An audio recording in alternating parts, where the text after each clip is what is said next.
જાણીતી Arcelor Mittal steel India કંપનીને ₹106.82 કરોડ રૂપિયાનો દંડ ફટકારવામાં આવ્યો છે. હજીરા ખાતે તેમણે સરકારી જમીન પર દબાણ કર્યું હોવાના કારણે આ દંડ ફટકારવામાં આવ્યો છે. હાલ સરકારી જમીન ખુલ્લી કરવાની કામગીરી ચાલુમાં છે.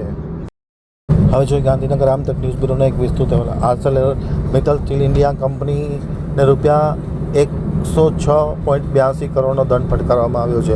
હજીરા ખાતે દબાણ કર્યું હોવાના આરોપસર આ દંડ કરવામાં આવ્યો છે. કોંગ્રેસના સવાલમાં મહેસૂલ મંત્રી ગૃહમાં જવાબ આપ્યો હતો. 391 વીઘા એટલે કે 62,056.81 ચોરસ મીટર જમીન ઉપર દબાણ કરવામાં આવ્યું હતું.